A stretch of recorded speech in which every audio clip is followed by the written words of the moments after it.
Mesdames et messieurs, bonjour et Gouma Moubarak. Il est l'heure de votre journal de 15 heures. Voici les titres de cette édition. Pour les actualités nationales, le chef de l'État a regagné jeudi le pays à l'issue de sa participation aux travaux du 31e sommet ordinaire de la Ligue des États arabes. Le MENFOP a inauguré officiellement le lycée-collège d'enseignement moyen d'Ali Adé.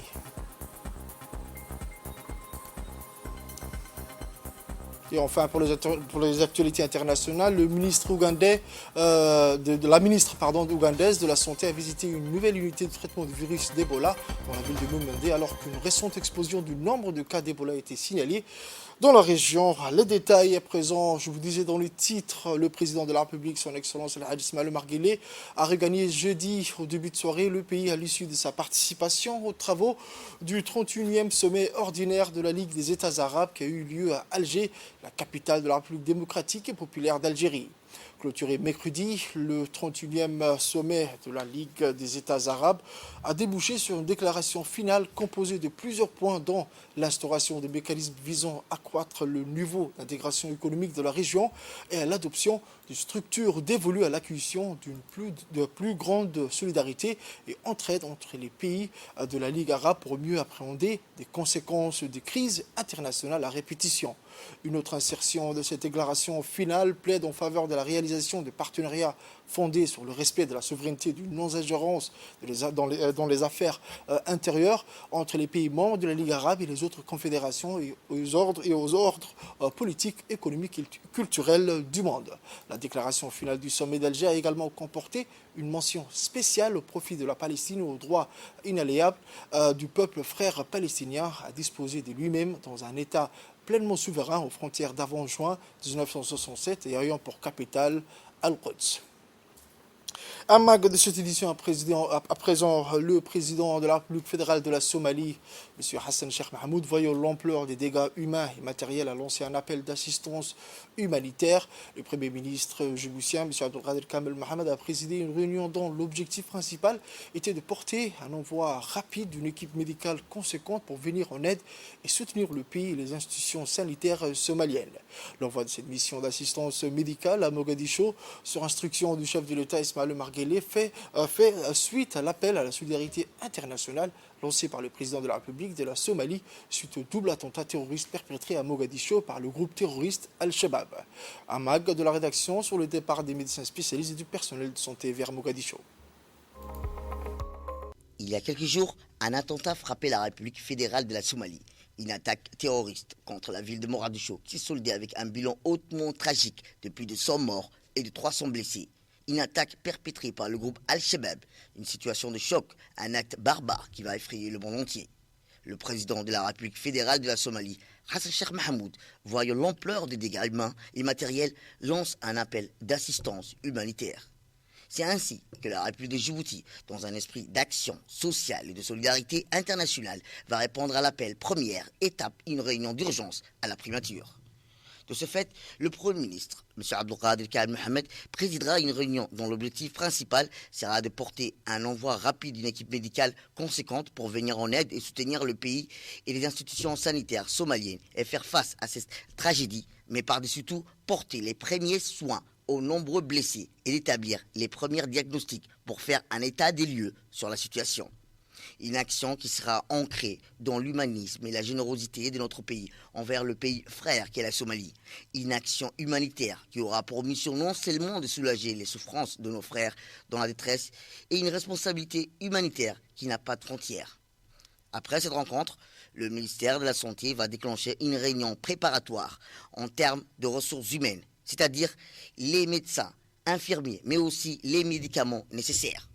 Autour de la table, le ministre de l'Éducation nationale, ministre de la Santé par intérim, M. Moustapha Mohamed Mahmoud, a réuni l'équipe en partance vers Mogadiscio pour une dernière briefing, un impératif jugé nécessaire. Donc je pense que ce n'est pas la première fois que les Djiboutiens, les médecins djiboutiens interviennent en Somalie, vous l'avez déjà fait, et je pense que nous avons toutes les ressources minimale et bien sûr le personnel qu'il faut pour intervenir et répondre à cet appel qui est quelque part un devoir d'un musulman de venir en aide à ses frères musulmans, mais également le devoir de venir en aide d'un peuple frère qui sont très chers. D'autant plus que le président de la République a instruit le Premier ministre de diligenter dans l'urgence, bien sûr, dès demain, une forte délégation des médecins accompagnant bien sûr les médicaments qu'il faut.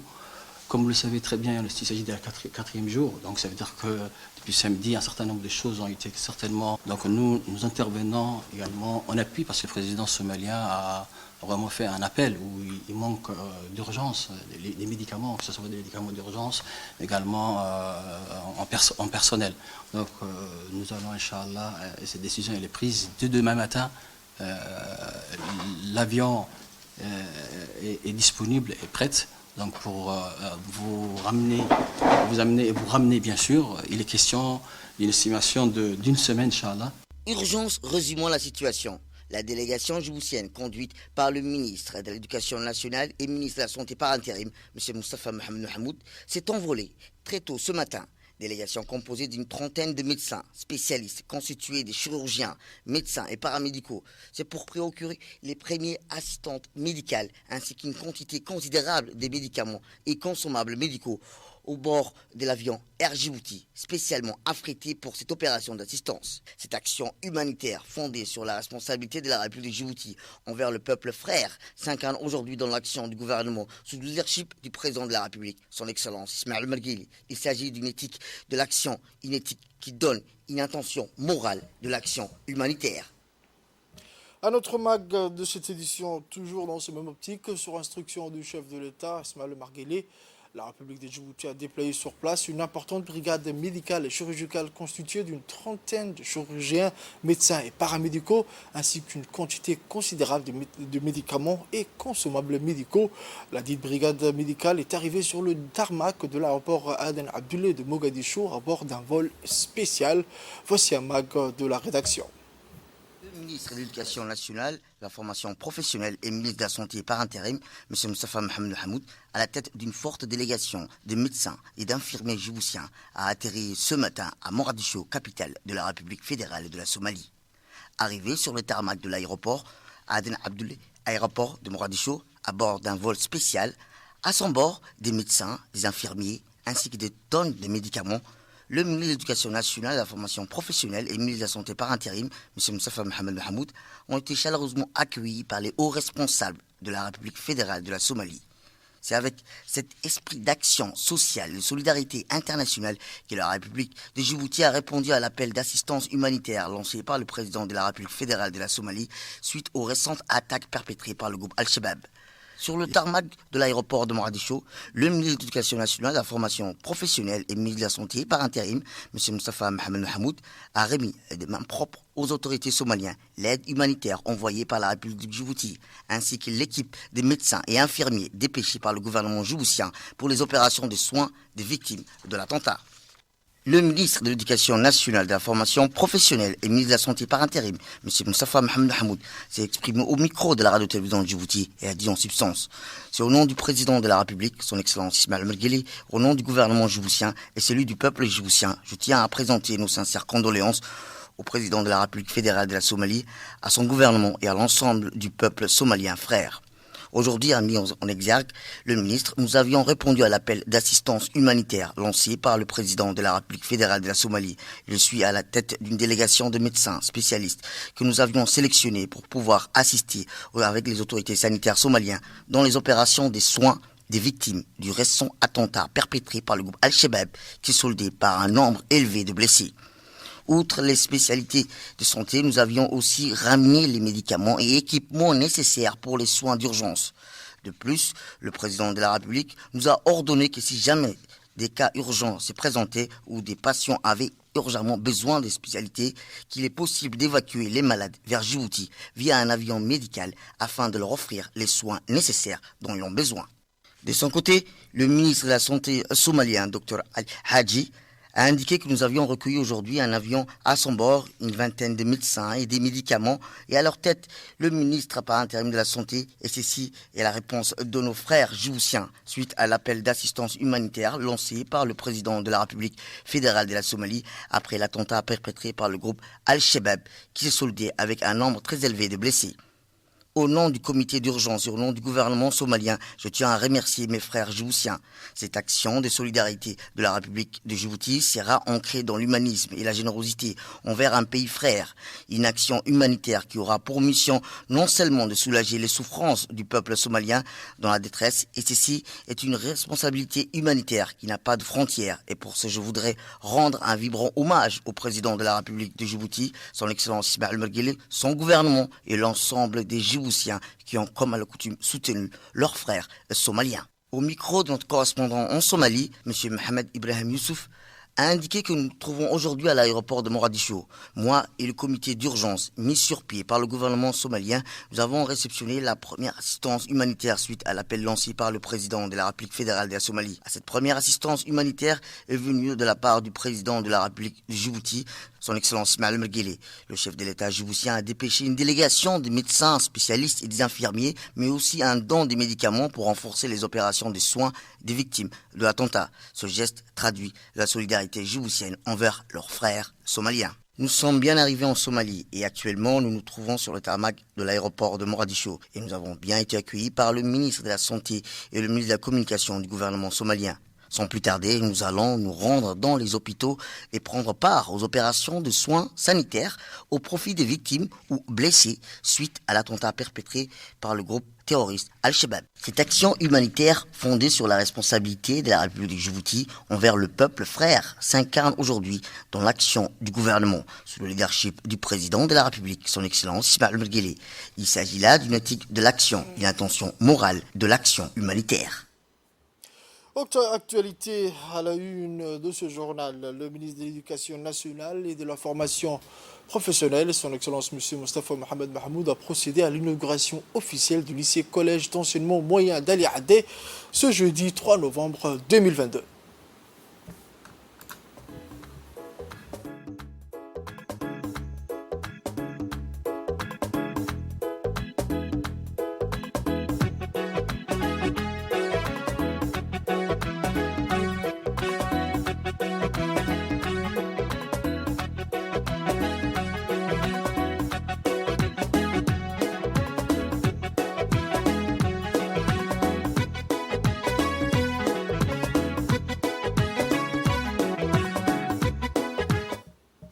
Cette cérémonie d'inauguration a commencé par a vu la participation de plusieurs personnalités publiques, à commencer par la ministre des Affaires sociales et des Solidarités, Mme Moulouf Ismaël Abdo, les députés de la région Assedjoug, les représentants de la Banque mondiale par intérim, ainsi que le directeur général de l'ADDS, le secrétaire exécutif de l'ONARS. La population du village d'Ali Adé a massivement afflué sur le site de l'établissement scolaire et réservé un accueil triomphal aux officiels, ce qui a donné une dimension festive à cet événement. Le ministre du MENFOP, sa collègue du ministère des Affaires sociales et des Solidarités ont immédiatement coupé le ruban pour l'inauguration officielle avant de visiter les salles de classe et les blocs administratifs et sanitaires. Puis le chef du lieu d'Ali Adé et le doyen de la population réfugiée se sont exprimés depuis le podium pour dire toute la fierté et la joie de la population d'Ali Adé. waan ordaya waan dadaalaya waan ordaya waan dadaalaya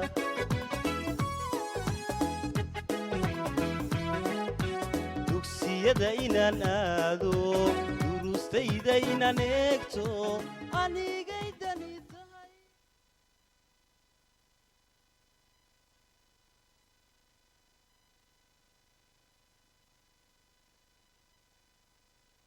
dadkaygay adeegu tahay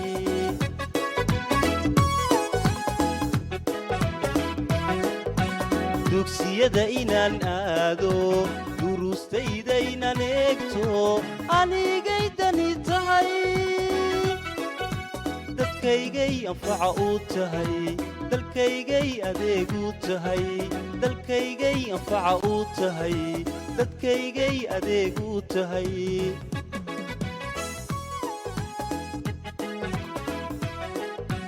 heer waxaad ku gaadhaa ogowa waxbarashada adduunyada waxa hagi ogowa waxbarashada dunida albaabkeed ogowa waxbarashada heer waxaad ku gaadhaa ogowa waxbarashada adduunyada waxa hagi ogowa waxbarashada dunida albaabkeed.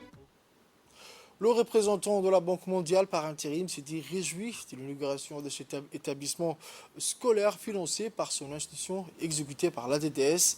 On écoute. D'être ici avec vous tous pour célébrer l'inauguration de ce très important collège et lycée en même temps d'Ali Adé, qui a été construit dans le cadre du projet d'aide au développement en réponse aux conséquences des déplacements des populations dans la Corne de l'Afrique.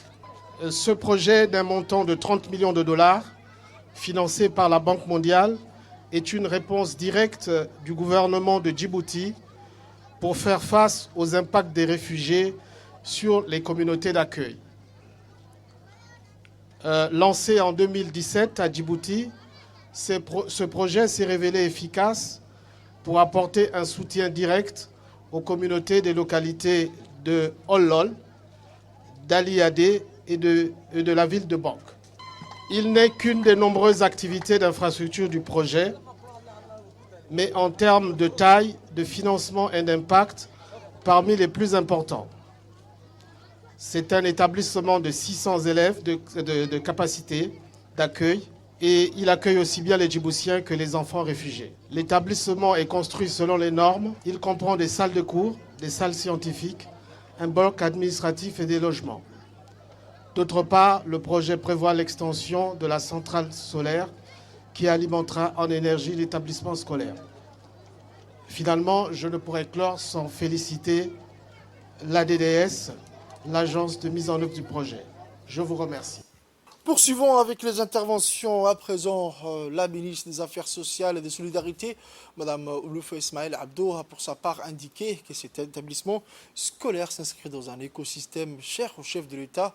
Elle a rappelé l'engagement du gouvernement à offrir le maximum de structures d'éducation. On écoute la ministre. Très honorée d'être parmi vous ce matin dans le cadre de l'inauguration du nouveau collège d'Ali Adé. Ce collège donc s'inscrit dans un écosystème cher au chef de l'État, Al-Haj Ismail Omar Guelleh. Elle est la base d'un développement, donc cet écosystème est la base d'un développement personnel, mais aussi il constitue un gage de l'avenir durable de la nation. Le gouvernement a ainsi pris l'engagement de la résolution d'offrir le maximum de structures d'éducation, c'est-à-dire d'écoles, de collèges, de lycées aux enfants djiboutiens, mais aussi aux enfants des réfugiés accueillis sur nos sols. On parle bien sûr de villages de réfugiés. À Djibouti, on ne parle plus de camps des réfugiés et c'est un honneur et c'est la vision du chef de l'État également. Cet immense collège d'Ali Adé d'une capacité de 600 élèves est le fruit donc de la coopération entre le gouvernement et notre partenaire, notre plus grand partenaire qui est la Banque mondiale, pour laquelle l'éducation est un des piliers de lutte contre la pauvreté, mais également du renforcement du capital humain. Monsieur le représentant résident, soyez assuré que le gouvernement ainsi que toute la population djiboutienne, notamment celle de Ali Adé, témoigne à travers nous et à travers nos mots leur entière reconnaissance à la Banque. Merci infiniment. Je saisis également cette occasion, monsieur le représentant de la Banque, pour attirer votre attention que le besoin est encore grand, est encore immense et que nous souhaitons que l'ADDS, l'Agence djiboutienne de développement social, soit davantage dotée de financements qui puissent apporter directement une amélioration des conditions de vie de nos populations les plus reculées et notamment dans le milieu rural.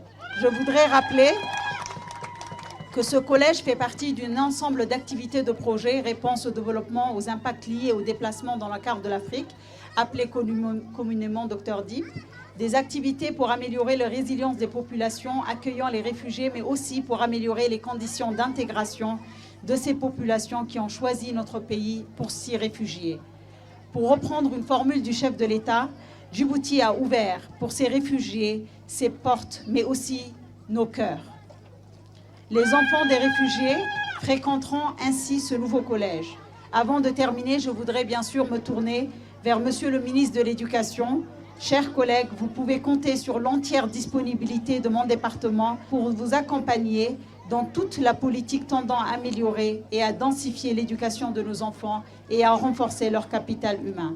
Enfin, chère population d'Ali Addeh, mesdames et messieurs, je vous remercie encore une fois pour votre accueil. Wassalamu alaikum wa rahmatullahi wa barakatuh. Et ensuite, le ministre de l'Éducation nationale et de la formation professionnelle, M. Moustapha Mohamed Mohamoud, s'est dit fier de pouvoir inaugurer cet immense lycée combiné à un collège à Ali Addeh avec une capacité de 600 élèves. Le ministre a profité de l'occasion pour annoncer des nouvelles réjouissantes pour la population d'Ali Sabié avec la construction et l'inauguration d'autres infrastructures scolaires un peu partout dans la région à Sedjouk. Et en marge des interventions, le ministre de l'Éducation nationale et de la formation professionnelle avait consacré la journée de jeudi à la région Assedjouk après l'inauguration du lycée-collège d'enseignement moyen d'Ali Addeh. Le ministre et les nombreuses personnalités qui avaient pris part à la cérémonie d'inauguration à Ali Addeh ont pris la direction du lieu dit Guedid, à quelques encablures de l'entrée de la ville d'Ali Sabié. L'occasion pour le ministre de poser la première pierre d'une école de base qui permettra de rapprocher l'offre d'éducation des populations rurales. Accueillis en triomphe, le ministre et les officiels, dont notamment les députés de la région, le préfet et le président du conseil régional à Sedjouk, le représentant de la Banque mondiale par intérim et d'autres personnalités issues de la région. Le ministre s'est offert un bain de foule parmi la population qui l'attendait avec des rameaux d'olivier, des chants et danses pour lui dire toute leur reconnaissance et leur gratitude. Après quelques mots bien sentis, le ministre et les figures à Sedjouk présents à la cérémonie ont procédé à la pose de la première pierre.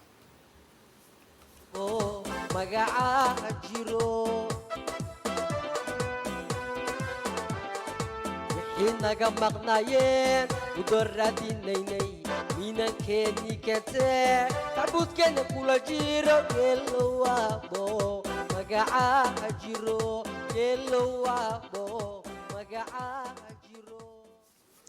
Autre actualité de ce journal, le jeudi 3 novembre a eu lieu à la salle de réunion du ministère des Infrastructures et de l'Équipement la signature du procès verbal de discussion de l'étude préparatoire pour le projet de construction du pont de la Palmeraie en République de Djibouti.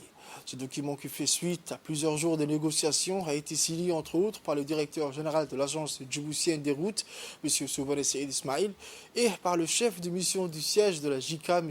Shuntaro Kawahara, le ministre des Infrastructures et de l'Équipement, son Excellence M. Hassan Hamed Ibrahim, et M. Mahdi Absi Bou, directeur des relations bilatérales du ministère des Affaires étrangères et de la coopération internationale, étant les parties témoins, ont signé ainsi le procès verbal à leur tour. Pour le DG de l'ADR, ce projet s'inscrit dans la politique du gouvernement d'amélioration et de modernisation de la voirie urbaine impactée ces dernières années par le changement climatique. La cérémonie des signatures s'est clôturée avec la photo de famille traditionnelle.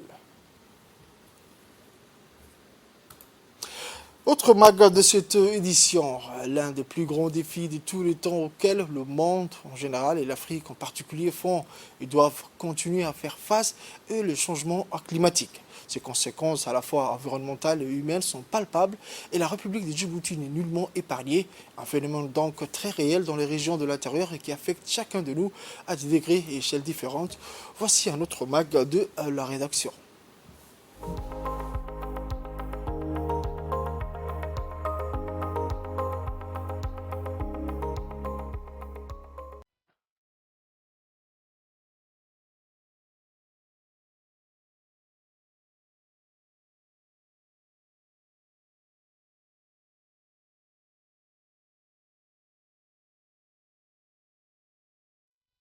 L'un des plus grands défis de tous les temps, auxquels le monde en général et l'Afrique en particulier font et doivent continuer à faire face, est les changements climatiques. Ces conséquences à la fois environnementales et humaines sont palpables et la République de Djibouti n'est nullement épargnée. Un phénomène donc très réel dans les régions de l'intérieur et qui affecte chacun de nous à des degrés et échelles différentes. Dans l'un de notre reportages réalisé il y a 10 ans de cela, nous avions été amenés à écouter des témoignages des éleveurs et des agro-pastoraux. Déjà, ces derniers nous faisaient part de leurs difficultés et les défis auxquels ils faisaient face dans leur vie de tous les jours. Frappés de plein fouet par ces faits alarmants, les nomades, à travers leurs interventions sur leur vécu, sont la parfaite illustration des impacts des changements climatiques sur leurs moyens de subsistance. La République de Djibouti est un pays à climat aride avec une température souvent très élevée. Les phénomènes du changement climatique touchent notre pays comme le reste du monde. Pour atténuer les effets, le gouvernement djiboutien a mis en place plusieurs stratégies comme programme d'adaptation des moyens de subsistance ruraux au changement climatique. Dans la région de la Corne de l'Afrique, la sécheresse aggravée par les changements climatiques menace des millions de personnes. Rien qu'en Somalie, ce sont près de 8 millions de personnes qui sont touchées par la sécheresse et l'ONU a déjà sonné l'alarme sur une grave crise alimentaire. Les impacts du changement climatique affectent aussi la République de Djibouti. Ici, nous sommes à Oulma, une localité non loin du chef-lieu d'Obok, où les éleveurs ont du mal à nourrir leurs troupeaux à cause de la sécheresse. Un changement climatique qui met à dure épreuve le courage de ces hommes et femmes enclins à vivre dans ces zones arides. En brousse, comme vous pouvez les voir à travers ces images, en temps de sécheresse, il arrive souvent que l'eau se fasse rare, la terre se dégrade et se frite, les ruisseaux s'assèchent, les sols deviennent très fragiles, la production agricole baisse à un niveau tel que les nomades se voient forcés de trouver d'autres alternatives. Mais quelles sont-elles? Comme vous pouvez bien les voir, en temps de sécheresse, nous vivons vraiment un calvaire.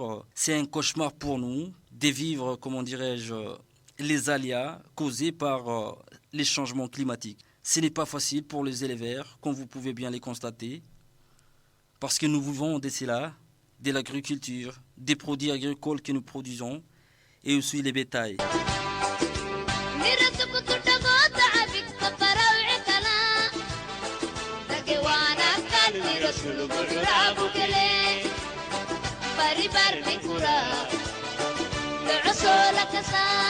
L'agriculture est d'une importance cruciale pour les agro-pastoraux et les changements climatiques amoindrissent les efforts des travailleurs de la terre dont les coûts de la vie sont largement impactés en période de sécheresse. Comme vous le savez, ces dernières décennies, le monde est confronté au changement climatique et Djibouti fait partie des pays qui sont vulnérables au changement climatique de par sa position géographique, puisqu'on se trouve dans la région de la Corne d'Afrique, qui a déjà un climat assez chaud, où la pluviométrie était déjà très faible. Et le changement climatique a aggravé ce phénomène climatique. Donc sur Djibouti, le changement climatique a 3 impacts. Le premier impact, c'est la baisse de la pluviométrie et donc la fréquence de la sécheresse, les sécheresses qui sont de plus en plus fréquentes et de plus en plus longues. C'est le premier impact que Djibouti subit au niveau du changement climatique. À Djibouti, durant la saison chaude, les pluies des saisons touchent et arrosent l'ensemble du territoire national et favorisent par endroits la poussée des plantes qui permet relativement d'améliorer l'alimentation des bétails. Un moyen de subsistance pour les communautés rurales. C'est l'effet inverse qui s'est produit dans la capitale. Les inondations causées par ces épisodes pluvieux causent des dégâts importants aussi bien humains que matériels. Par exemple, les fleuves d'Ambouli en cri emportent tout sur son passage et déversent des tonnes de déchets sur les plages, dont une grande partie finit souvent dans la mer. Cela a un impact sur notre système écologique. L'autre problème auquel on est confronté au niveau du changement climatique, l'autre impact négatif du changement climatique, ce sont les inondations. Ces dernières décennies, nous avons connu plusieurs inondations. La première, je crois, c'était en 2004, après la première c'était en 1994, après en 2004 et après récemment en 2019. Donc les inondations, il ne pleut pas, mais lorsqu'il pleut, c'est des pluies assez violentes, des pluies torrentielles, qui menacent les infrastructures ou les logements qui se trouvent sur la zone côtière comme la capitale.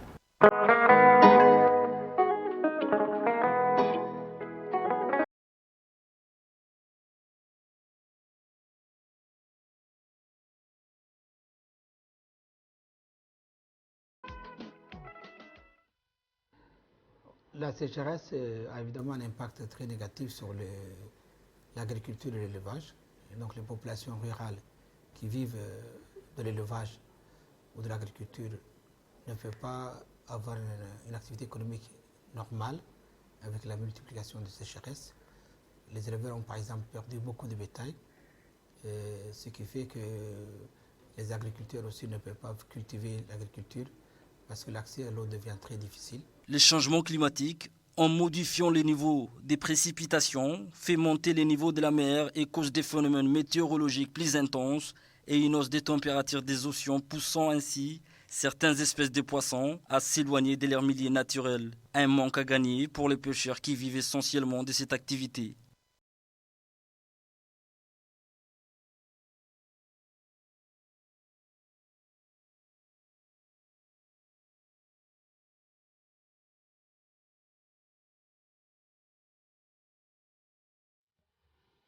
Nous continuons avec les actualités nationales. Le maqam central de Cheikh Moussa de la commune de Balbala a célébré hier soir la grande ziara annuelle de Cheikh Abdul Qadir al-Jilani. Il s'agit d'une grande fête religieuse que les adeptes du courant Qadriya du soufisme mondial célèbrent et commémorent chaque année à partir du 10e jour du 4e mois du calendrier islamique de l'Hégire.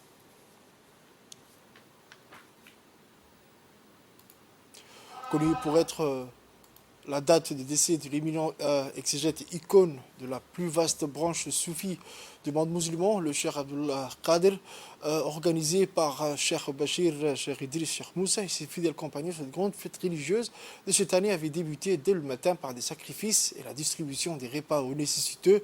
Au menu, le menu du programme de la soirée, ce sont les prêches religieux et la récitation des qasaïd en l'honneur du prophète, à savoir les récits de Moulid qui ont vibré les ruelles du grand quartier Cheikh Moussa et de la commune de Balbala.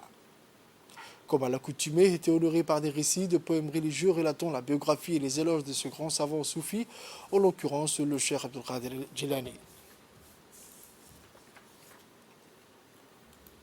Et enfin, pour les actualités internationales, je vous disais dans le titre, les équipes de santé se heurtent encore à des poches de résistance aux mesures sanitaires, certaines personnes préférant notamment se cacher dans les sanctuaires des guérisseurs traditionnels, pourtant temporairement interdits de travail au milieu de l'épidémie.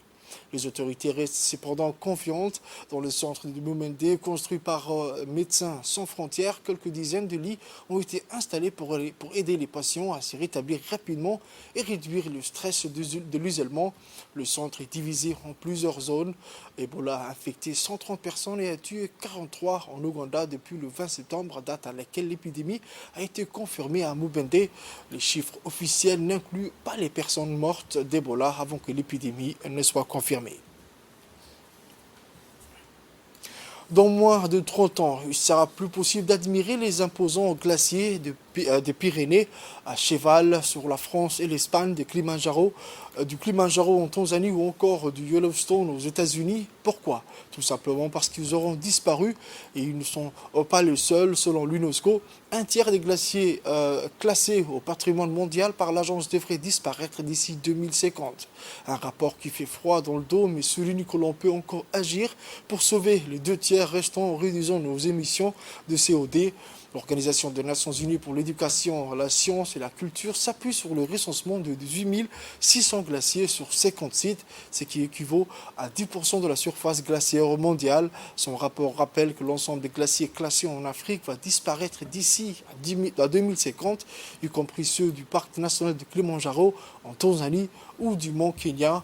Par la directrice générale de l'UNESCO, la publication de ce rapport 3 jours avant l'ouverture du COP 27 en Égypte teste un appel à l'action.